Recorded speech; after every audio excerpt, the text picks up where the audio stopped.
विधानसभेचं अधिवेशन चालू आहे, पण या अधिवेशनामध्ये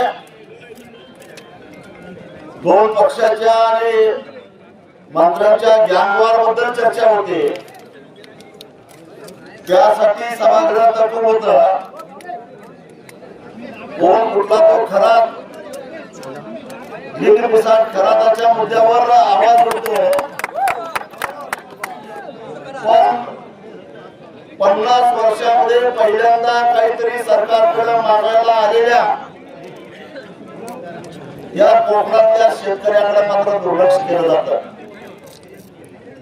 एवढंच नव्हे तर या आंदोलनाला एक प्रकारे वाहतूक वळवलेली, याचा अर्थ तुम्हाला अद्दल घडवण्यासाठीच ही वाहतूक वळवलेली असं म्हटलं तर काही चुकीचं ठरणार नाही। म्हणजे उन्हात दिवसभर करतो मला इथं आम्ही आमची सोय बघितलेली आहे, पण प्रशासनाला हे माहिती नाही अरे छत्रपती शिवाजी महाराजांची आवड आहे।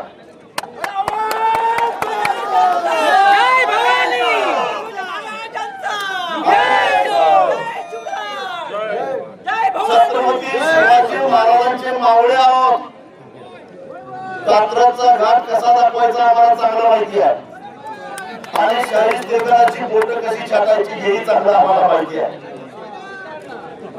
तेव्हा जर तुम्ही दिवसभर इथंच तळपत राहा, आम्ही तुमच्या आंदोलनाची दखल घेणार नाही असं जर तुम्हाला वाटत असेल तर याला अपेक्षित नसलेला झटका आम्ही कधी देऊ शकतो हे कधी लक्षात ठेवावा। 35 वर्ष तेच केलेलं आहे,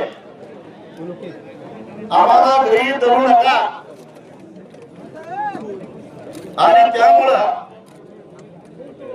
मला माहित आहे की सगळ्या वाटा या नदीला जवळ मिळतात, सगळे ओव्हळ नदीला जवळ मिळतात, मग नदी साठवली तर मग काय करणार आहे? आणि एक लक्षात ठेवा, हे झाल्यानंतर संपलेलं नाही, एक दिवस या मुख्यमंत्र्यांच्या घरावर धडक दिल्याशिवाय सोडणार नाही हेही लक्षात ठेवा। त्यामुळे कुठं कुठं अडकणार आहे, कुठं कुठं अडकवणार आहात, तेव्हा माझी तुम्हाला विनंती आहे, तुम्ही उन्हात एवढा वेळ बसलेला आहात, अजून बसायची तयारी आहे, पण महात्मा गांधींनी आपल्याला सविनय कायदेभंग शिकवलेला आहे। सविनय कायदेभंग याचा अर्थ काय?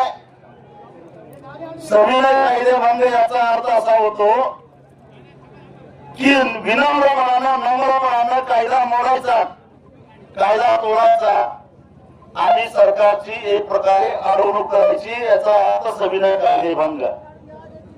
आम्ही तेच करायला इथं आलेलो आहोत, तेव्हा सरकारची अडवणूक होणार नसेल तर कुठे अडवणूक होणार आहे हे तुम्हाला माहिती आहे। आता जर का उन्हाळ्यामध्ये आपण इथं एकत्र बसत असतो तर उन्हामध्ये 5-6 किलोमीटर चालायला तुम्हाला काय अवघड आहे का? राजू शेट्टी तुम आगे बढ़ो, हम तुम्हारे साथ हैं। राजू शेट्टी तुम आगे बढ़ो, हम तुम्हारे साथ हैं। मग आपण चालत चालत दक्षिणेच्या दिशेनं अशा पद्धतीने जाऊ जिथं बायपास यांना काढता येणार नाही, असं करूया। आणि तिथं गेल्यानंतर आपण आंदोलन चालू करू आणि पुढे काय करायचं ते तिथे गेल्यावर करू। राजू शेट्टी तुम आगे बढ़ो, सगळ्यांनी गाड्या इथंच ठेवा, गाड्या ड्रायव्हरला दिल्यानंतर घेऊन यायला सांगा। आपण सगळ्यांनी चालत जायचं, चालायला जमणार आहे का रे?